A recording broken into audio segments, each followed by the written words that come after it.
Hi all, ഞാൻ Arpita Sachindran, clinical സൈക്കോളജിസ്റ്റാണ്. പ്രണയം നമുക്കെല്ലാവർക്കും ഒരുപാട് പ്രിയപ്പെട്ട ഒരു ഇമോഷനാണ് അല്ലേ. എന്നാൽ ഏറ്റവും അധികം ബുദ്ധിമുട്ടുകൾ ഉണ്ടാക്കുന്നത് പ്രണയം തന്നെയാണ്. നമ്മളെ ചുറ്റുമുള്ള ഒരുപാട് ആളുകൾ നിങ്ങളോട് തന്നെ പറഞ്ഞും നിങ്ങൾക്ക് പേഴ്സണലി എക്സ്പീരിയൻസ് ചെയ്തിട്ടും ഒത്തിരി അനുഭവങ്ങൾ ഉണ്ടായിട്ടുണ്ടാവും. പ്രണയവുമായി ബന്ധപ്പെട്ടും റിലേഷൻഷിപ്പായി ബന്ധപ്പെട്ടും ഒത്തിരി സ്ട്രഗിൾസ് നിങ്ങൾ അനുഭവിച്ചിട്ടുണ്ടായിരിക്കും. ഇപ്പം നമ്മൾ കാണുന്ന കേസുകളിലും ഒരു 70-80% കേസുകളും ഈ പ്രണയവുമായി ബന്ധപ്പെട്ട് പ്രശ്നങ്ങൾ അനുഭവിക്കുന്ന ആളുകൾ, അല്ലെങ്കിൽ മാരേജിന് ശേഷം പാർട്ട്ണറുമായിട്ട് ഒത്തുപോകാനായിട്ട് പറ്റാത്ത ആളുകൾ, എക്സ്ട്രാ മരീറ്റൽ ആയിട്ടുള്ള അഫയേഴ്സുമായിട്ട് മുന്നോട്ട് പോകുന്ന ആളുകൾ, ഇതെല്ലാത്തിനും അപ്പുറം ബ്രേക്കപ്പ് എന്ന് പറയുന്ന ഒരു വലിയ സിറ്റുവേഷൻ എങ്ങനെ ഹാൻഡിൽ ചെയ്യണം, അതിനെങ്ങനെ സർവൈവ് ചെയ്യണം എന്നറിയാതെ പോകുന്നവർ, ഇത്തരത്തിൽ ഒത്തിരി മാനസിക സമ്മർദ്ദം അനുഭവിക്കുന്ന ആളുകൾ നമ്മുടെ ചുറ്റുമുണ്ട്. ഇത്രയും മനോഹരമായിട്ടുള്ള ഒരു ഇമോഷൻ എന്തുകൊണ്ടാണ് ഇത്രയും സ്ട്രഗിൾസ് ക്രിയേറ്റ് ചെയ്യുന്നത്? നമുക്കൊരു പക്ഷേ റിലേഷൻഷിപ്പിനെ കുറിച്ച് കാര്യമായിട്ട് അറിയാഞ്ഞിട്ടായിരിക്കാം, അല്ലെങ്കിൽ ഒരു ഹെൽത്തി റിലേഷൻ എങ്ങനെ മുന്നോട്ട് കൊണ്ടുപോകണം എന്നുള്ളതിനെ കുറിച്ച് നമ്മൾ ആരും അധികം ചിന്തിച്ചിട്ടുണ്ടാവില്ല. നമുക്ക് എല്ലാവർക്കും റിലേഷൻഷിപ്പുകൾ ആവശ്യമാണ് അല്ലെ, മുന്നോട്ടേക്ക് പോകാനായിട്ട്. നമ്മുടെ ജീവിതത്തിൽ കുറച്ച് ഹാപ്പിനെസ്സും എല്ലാ ഇമോഷൻസും ക്രിയേറ്റ് ചെയ്യണമെങ്കിൽ നമുക്കൊരു റിലേഷൻഷിപ്പ് അത്യാവശ്യമാണ്.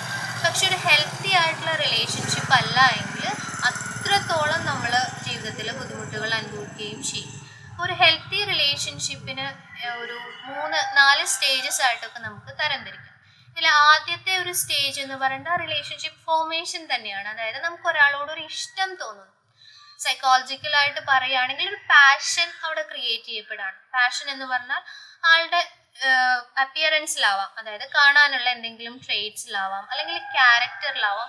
എന്തോ നമുക്ക് എവിടെയോ ഒരു ഇഷ്ടം ഫീൽ ചെയ്യാണ്. ആ ഇഷ്ടം എന്ന് പറയുന്നത് ഒരു പക്ഷേ നമ്മളുടെ മുൻപത്തെ ജീവിതത്തിൽ, അതായത് നമ്മളെ പാരൻസുമായിട്ടുള്ള റിലേഷൻഷിപ്പിൽ നമ്മളെ പാരൻറ്റുമായിട്ട്, പ്രൈമറി കെയർ ഗിവറുമായിട്ട് റിസംബിൾ ചെയ്യുന്ന ചില ക്യാരക്ടേഴ്സ് ആയിരിക്കാം, അല്ലെങ്കിൽ നമ്മളെ മുന്നേ റിലേഷൻഷിപ്പുകളിലുള്ള ആളുകളുമായിട്ട് റിസംബിൾ ചെയ്യുന്ന ക്യാരക്ടർ ആയിരിക്കാം.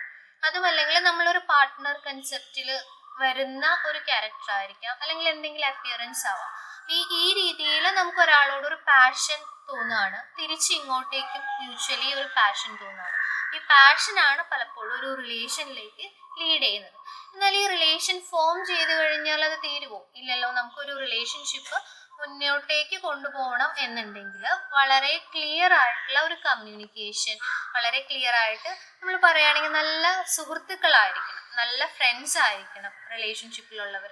എന്ത് കാര്യങ്ങളും ഓപ്പൺ ആയിട്ട് അങ്ങോട്ടും ഇങ്ങോട്ടും സംസാരിക്കാനുള്ള ഒരു സ്പേസ് അവിടെ ക്രിയേറ്റ് ചെയ്യപ്പെടും. അപ്പോൾ ഇതാണ് നമ്മുടെ റിലേഷൻഷിപ്പിൻ്റെ രണ്ടാമത്തെ സ്റ്റേജ് എന്ന് പറയുന്നത്.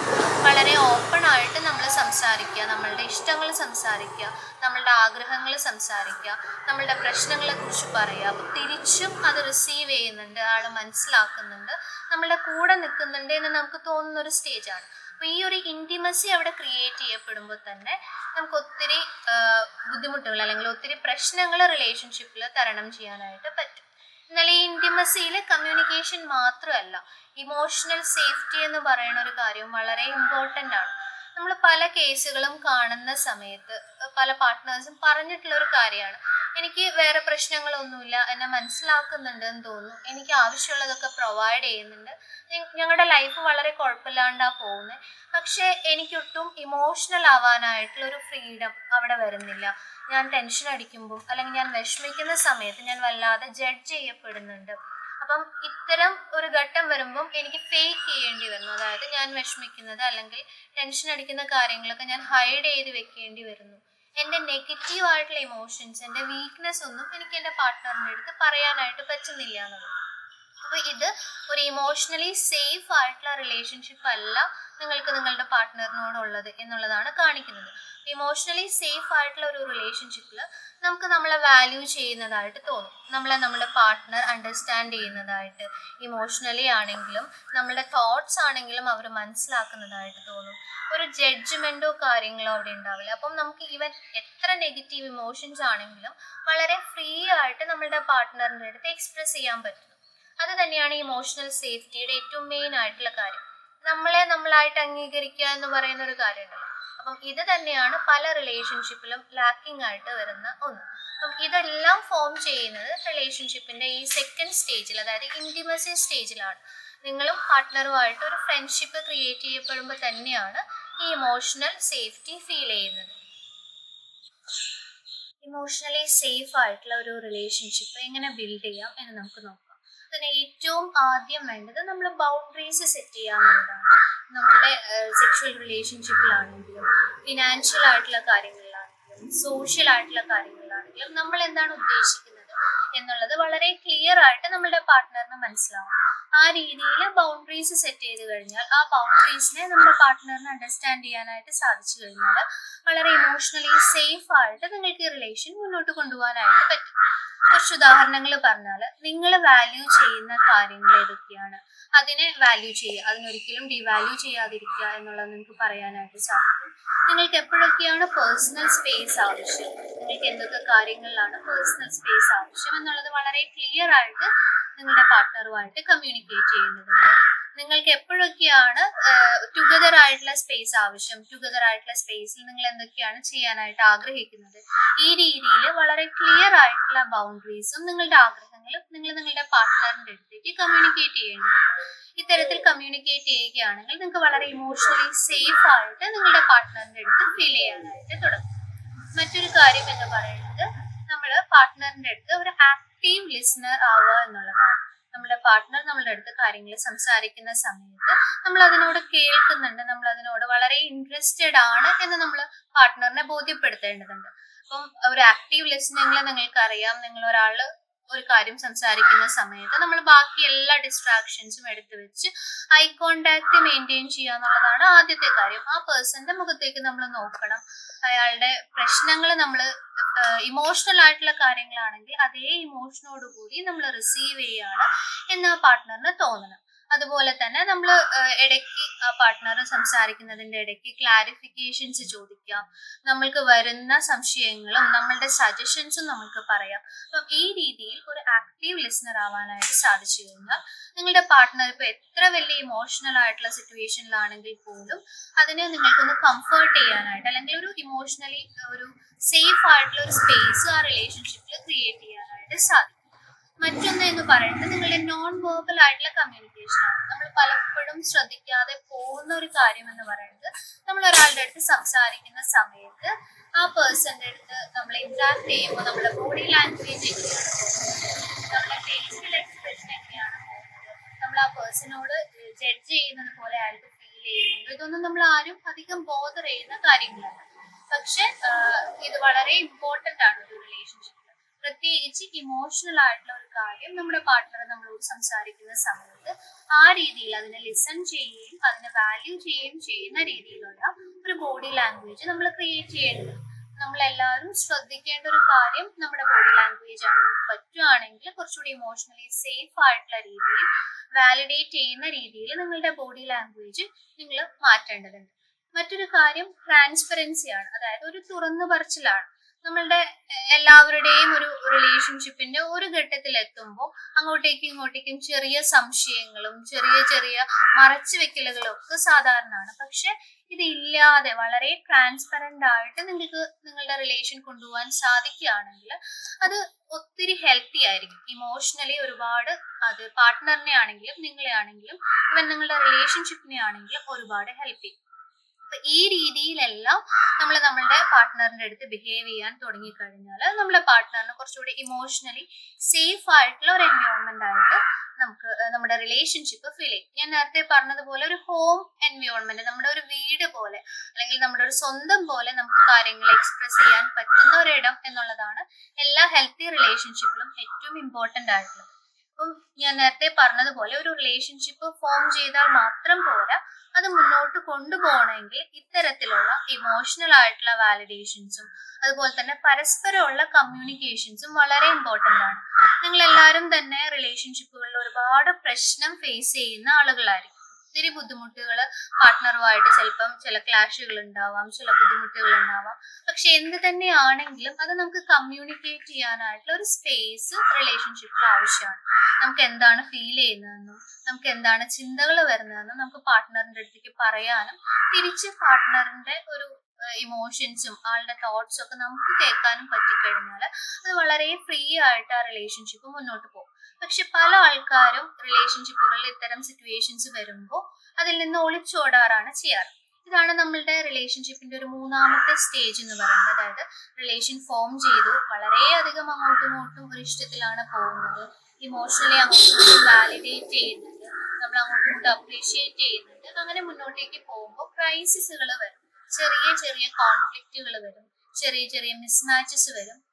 പക്ഷെ ഈ സമയത്ത് നമ്മൾ അതിനെ പ്രോപ്പർ ആയിട്ട് അഡ്രസ് ചെയ്തിട്ടില്ല എങ്കിൽ ആ ചെറിയ കാര്യങ്ങൾ വലിയ വലിയ ക്രൈസിസിലേക്ക് പോകും. അപ്പം ഒരു റിലേഷൻഷിപ്പിൽ ഏറ്റവും ആവശ്യമുള്ളതെന്ന് പറയുന്നത് ഈ ക്രൈസിസ് മാനേജ്മെന്റ് ആണ്.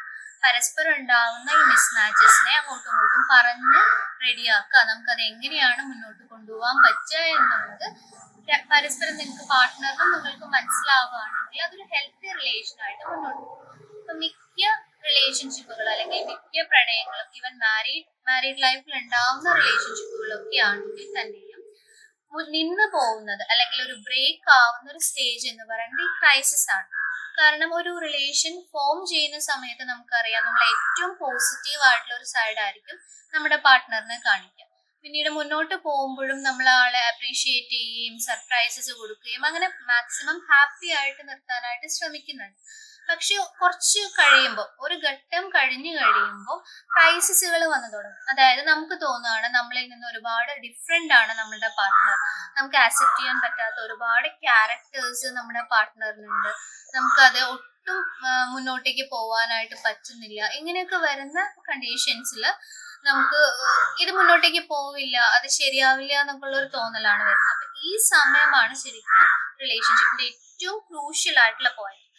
ഈ സമയത്ത് നിങ്ങൾ നല്ല രീതിയിൽ പാർട്ട്ണറിന്റെ അടുത്ത് കമ്മ്യൂണിക്കേറ്റ് ചെയ്യുകയും പാർട്ട്ണർ അത് നല്ല രീതിയിൽ മനസ്സിലാക്കുകയും ചെയ്തു കഴിഞ്ഞാൽ നിങ്ങൾക്ക് ഈ ക്രൈസിസ് സിറ്റുവേഷനെ അതിജീവിച്ച് മുന്നോട്ടേക്ക് പോകാനായിട്ട് പറ്റും. അപ്പോൾ ഓരോ ക്രൈസിസ് സിറ്റുവേഷനും സത്യം പറഞ്ഞാൽ റിലേഷൻഷിപ്പിൽ ഉണ്ടാവുമ്പോൾ കൂടുതൽ കൂടുതൽ റിലേഷൻ സ്ട്രോങ് ആവുകയാണ് ചെയ്യുക. അത് നല്ല രീതിയിൽ ഹാൻഡിൽ ചെയ്യുകയാണെങ്കിൽ, നന്നായിട്ട് ഇമോഷണലി സംസാരിക്കുന്ന അല്ലെങ്കിൽ മനസ്സിലാക്കുന്ന ഒരു പാർട്ട്ണർ ആണ് എങ്കിൽ, നമ്മൾ അക്നോളജ് ചെയ്യുന്ന ഒരു പാർട്ട്ണർ ആണ് എങ്കിൽ, ഓരോ ക്രൈസിസ് കഴിയുമ്പോഴും നമുക്ക് കുറച്ചുകൂടെ സേഫ് ആയിട്ട് ഫീൽ ചെയ്യും.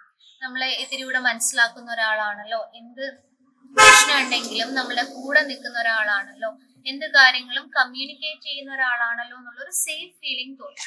ഈ ക്രൈസിസ് സ്റ്റേജ് ഒന്ന് കടന്നു പോയി കഴിഞ്ഞാൽ പിന്നെ നിങ്ങളുടെ റിലേഷൻഷിപ്പ് വലിയ കുഴപ്പങ്ങളില്ലാതെ നല്ല ഹെൽത്തി ആയിട്ട് മുന്നോട്ടേക്ക് പോകും. എന്നാൽ ഈ ക്രൈസിസ് സ്റ്റേജിലായിരിക്കും പല ബ്രേക്കപ്പുകളും പല ഇഷ്യൂസും സ്റ്റാർട്ട് ചെയ്യുന്നത്. ഇതിൽ ഏറ്റവും ഇമ്പോർട്ടൻ്റ് ആയിട്ടുള്ള ഒരു സ്റ്റേജ് എന്ന് പറയുന്നത് ബ്രേക്കപ്പ് ആണ്. നമ്മുടെ ഒരു റിലേഷൻഷിപ്പിൽ അധികാരം അങ്ങനെ ഡിസ്കസ് ചെയ്യാത്ത, അതായത് ഈ റിലേഷൻഷിപ്പിന്റെ സ്റ്റേജ് എന്നുള്ള രീതിയിൽ ഡിസ്കസ് ചെയ്യാത്തൊരു കാര്യമാണ് ബ്രേക്കപ്പ്. പക്ഷെ ഏത് റിലേഷൻഷിപ്പ് ആണെങ്കിലും നമ്മൾ മനസ്സിലാക്കേണ്ട ഒരു കാര്യം, അതിനൊരു എൻഡ് ഉണ്ടാവും അല്ലെ. നമ്മളൊരു ബിഗിനിങ് ഉള്ളത് പോലെ തന്നെ ഏത് റിലേഷൻ ആണെങ്കിലും അതിനൊരു എൻഡ് ഉണ്ടാവും. പക്ഷെ അത് ആക്സെപ്റ്റ് ചെയ്യാനായിട്ട് പല ആളുകൾക്കും സാധിക്കാറില്ല.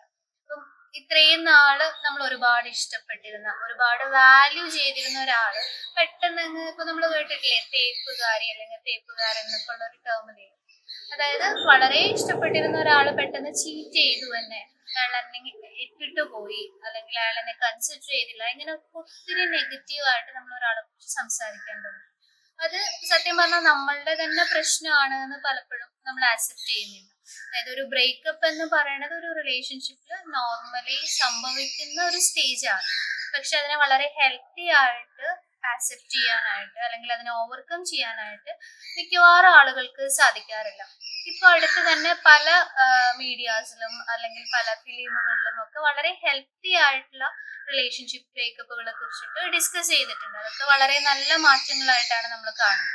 കാരണം മാരേജ് ലൈഫിലാണെങ്കിലും ഒരു റിലേഷൻഷിപ്പിലാണെങ്കിലും രണ്ടുപേരും തമ്മിൽ ഒത്തുപോകുന്നില്ല എന്ന് വന്നു കഴിഞ്ഞാൽ ബ്രേക്കപ്പ് എന്ന് പറയുന്നത് ഒരു നല്ല ഓപ്ഷൻ തന്നെയാണ്.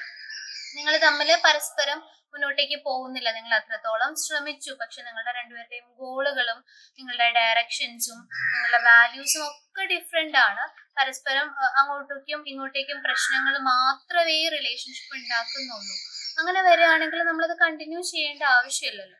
അപ്പൊ ഒരു ബ്രേക്കപ്പ് എന്ന് പറയുന്ന ഒരു സ്റ്റേജ് സത്യം പറഞ്ഞാൽ ഹെൽത്തി ആയിട്ട് വളരെ ഓപ്പൺ ആയിട്ട് നമുക്ക് ആക്സെപ്റ്റ് ചെയ്യാനായിട്ട് സാധിക്കണം. എന്നാൽ ചില സിറ്റുവേഷൻസിൽ ബ്രേക്കപ്പ് ആവശ്യമായിട്ടുള്ള ചില റിലേഷൻഷിപ്സിൽ നിന്ന് നമുക്ക് പുറത്തോട്ട് വരാനായിട്ട് സാധിക്കില്ല. നിങ്ങൾ എല്ലാവരും കേട്ടിട്ടുണ്ടാവും ട്രോമ ബോണ്ടഡ് റിലേഷൻഷിപ്സ് എന്ന്. അപ്പം ഈ അടുത്ത് ഒത്തിരി സോഷ്യൽ മീഡിയയിലൊക്കെ ഡിസ്കസ് ചെയ്യുന്ന ഒരു കാര്യമാണ് ട്രോമ ബോണ്ടിങ് എന്ന് പറയുന്നത്.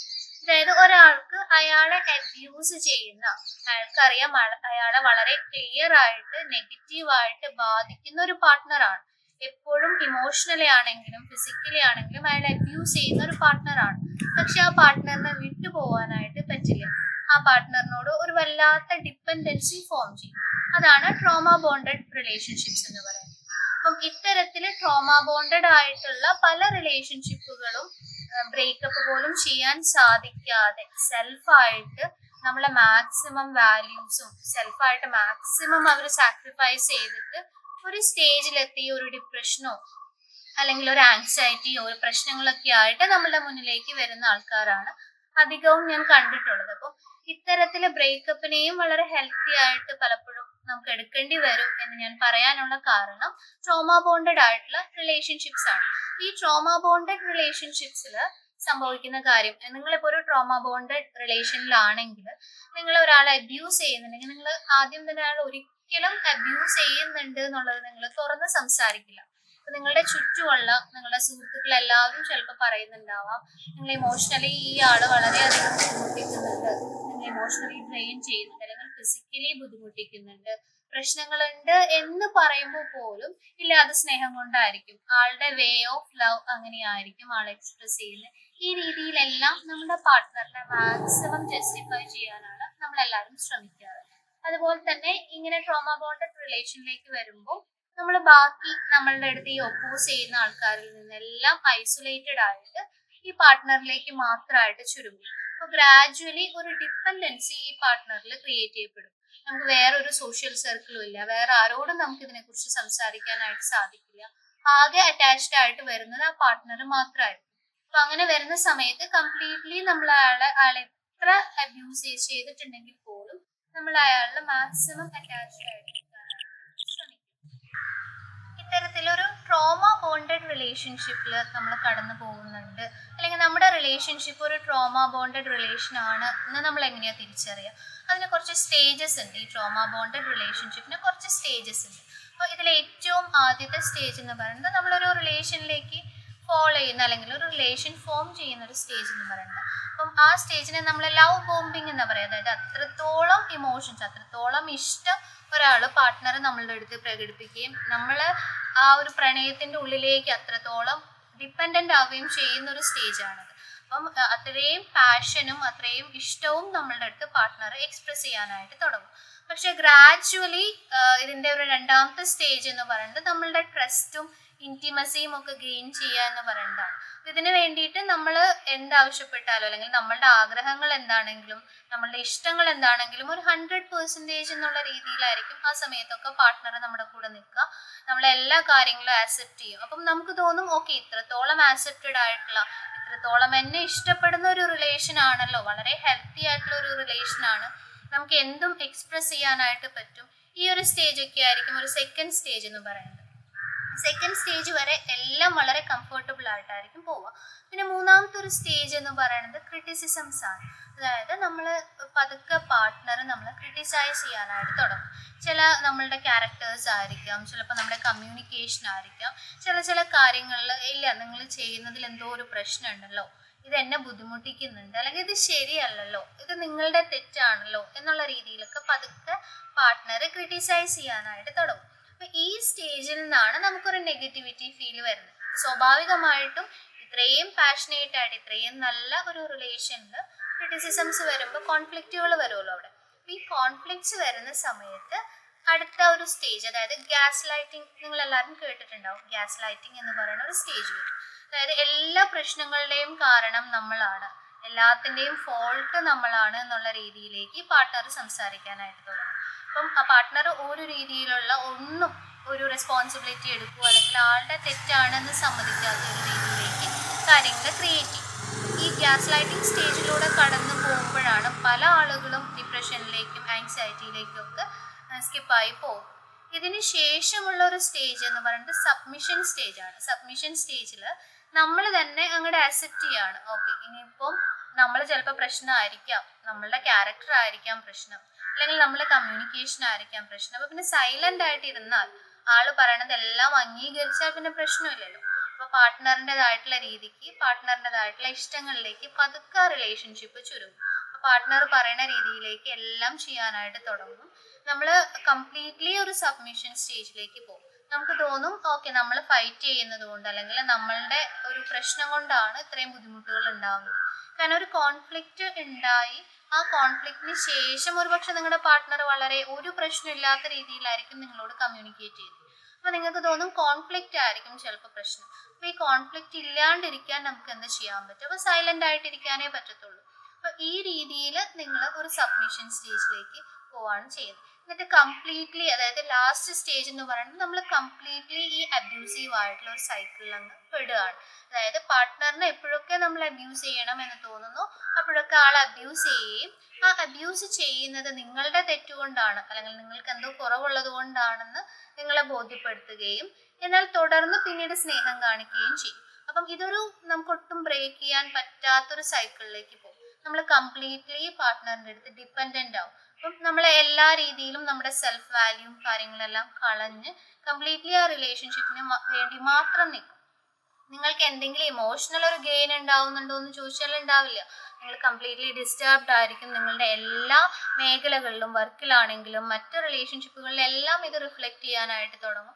പക്ഷെ സ്റ്റിൽ നിങ്ങൾക്ക് അത് വിടാനായിട്ട് അല്ലെങ്കിൽ ആ ഒരു റിലേഷൻ ക്ലോസ് ചെയ്യാനായിട്ട് പറ്റത്തില്ല.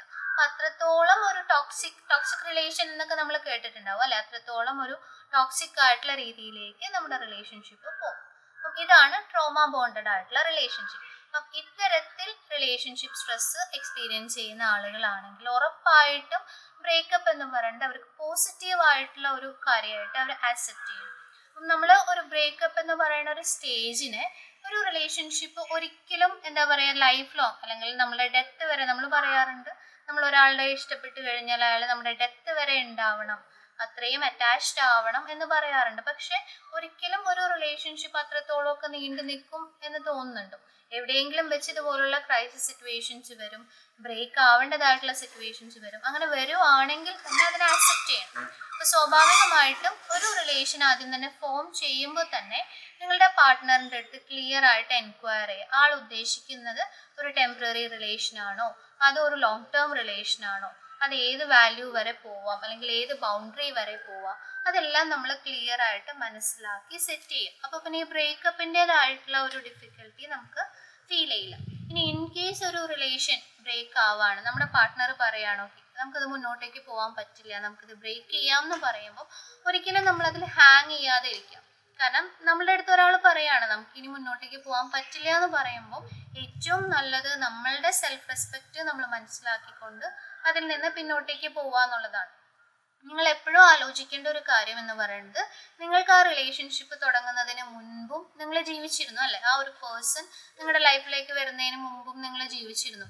അതിന് മുന്നും നിങ്ങൾക്ക് ഗോൾസ് ഉണ്ടായിരുന്നു, ഇഷ്ടങ്ങൾ ഉണ്ടായിരുന്നു, ഫ്രണ്ട്സ് ഉണ്ടായിരുന്നു, നിങ്ങൾക്ക് ഒത്തിരി കാര്യങ്ങൾ ചെയ്യാനുണ്ടായിരുന്നു. അപ്പം അങ്ങനെ ഒരാൾ നമ്മുടെ ലൈഫിൽ നിന്ന് പോയാലും നമുക്ക് ഇത്തരം കാര്യങ്ങളൊക്കെ വീണ്ടും ചെയ്യാനായിട്ട് സാധിക്കണം.